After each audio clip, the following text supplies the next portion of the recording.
Hello everyone, welcome back to the channel. I'm Tom Worth Jr. Hope everyone's doing okay. I've been staying busy, keeping my mind off things. Not much we can do at this point. Stay positive. Nothing's happening yet.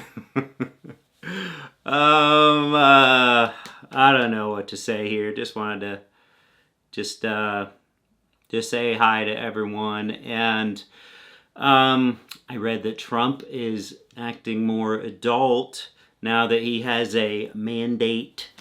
We'll see how that shakes out. But, maybe a Trump without a chip on his shoulder would be not a bad thing. I don't know. I'm not... Whether you want to worry about it or whether you don't want to worry about it, doesn't change. He's talking to Kamala Harris, he's talking to Joe Biden, he's talking to world leaders, he's trying to put together a cabinet. Yes, it may be to all of our demise, I don't know. But for now, all we can do is hang in there and hope. And hope he does want to actually leave a good imprint on history. He didn't do that last time, and whether he admits it or not, he knows he didn't. Maybe he'll have a sense of posterity this time around. Maybe he'll pull the plug on his tariffs quickly after it starts driving inflation through the roof, and everyone will be hyper focused on that, and there will be no one to blame but himself. These are the kinds of things that I am hopeful for. That his terrible ideas that all sane people know are terrible ideas, that he will adjust course. I don't know. But that's what I'm hopeful about. That's one thing. Another good thing is I was checking his DJT stock. It has been plummeting today and after hours, so I can take comfort resting peacefully in the knowledge that he is losing like $1 billion on paper anyway. So that's cool. Also that he hasn't been playing any golf since things have not been secure for him. So that's good that he's not playing golf. I don't know. I think, between... Okay, one thing that unfolded as the night went on, it was something I just couldn't make any sense of. As we started to get like 88%, 90% of the results in some of these swing states, and whether it was at the county level or whatever it was, it's like all of his vote totals were virtually the same as they were 4 years ago. And all of her vote totals were less than Biden's by, a few points. And it just never made any sense to me.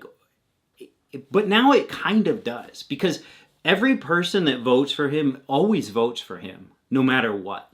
And Biden somehow got everyone to turn out for him. And I don't know if it was COVID or what it was, all the mail-in effort.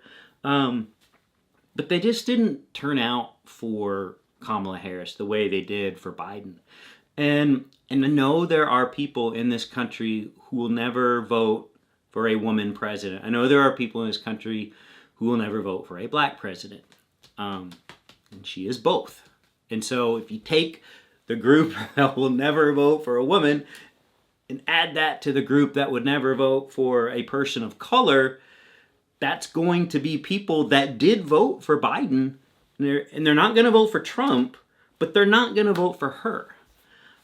Maybe that's what we're looking at. I know the Latino men are a big demographic that supposedly turned out more for Trump this time. I think it's more about who didn't turn out for Kamala Harris. Maybe that was some of it. Maybe those are people who didn't want to vote for a woman. I don't know, but the point is, it doesn't really matter at this point. I mean, when you have the inflation that we had, even though it's under control, people are going to take a really long time to come to grips with the new normal of prices.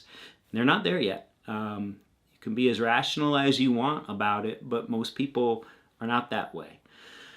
So it was nothing I hold her responsible for in any way. I just think that the fate was sealed just as surely as it was for George H.W. Bush against Clinton back in 92. It is the economy, and there is no fighting that. Anyway, hoping for the best. Hoping everyone else is trying not to watch too much news. I'm not watching much news. I'm staying busy. I'm not looking for who to blame or who to this, who to that.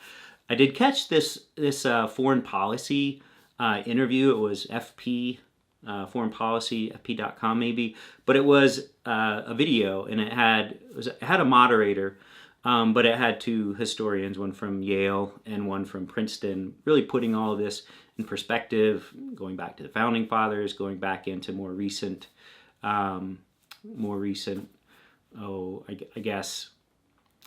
trends, and kind of how in many ways she didn't really stand a chance, what it could mean for him in the next term. I mean, there's not a lot of good news there, but it helps to have people who have studied this stuff opine on it. That brings me comfort, even if it's not all great what they're saying. Another thing I was thinking about was the Battle of Britain, and not the whole Battle of Britain, but the part where they're bombing London. They touched on this a little bit in that America First book I was reading. There were some accounts from just walking around London as Nazi planes were dropping bombs on the city of London just all the time. And the citizens walking around, they were all issued gas masks and maybe helmets, and they had to go in the tunnels. And they're walking around in their daily lives just past rubble. Maybe sirens would go off. They'd have to get down in the tunnels again if they could. They went on. And this is nothing like that. This is the wrong guy won. The wrong guy won the election, and we think it bodes horrifically for us, and it may.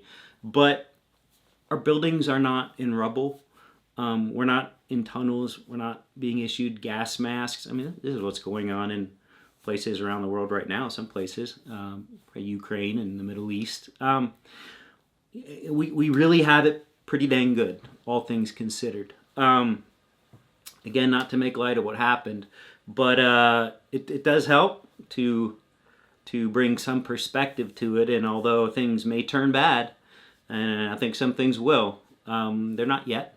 And I don't know. Look on the bright side, I guess. Well, we can.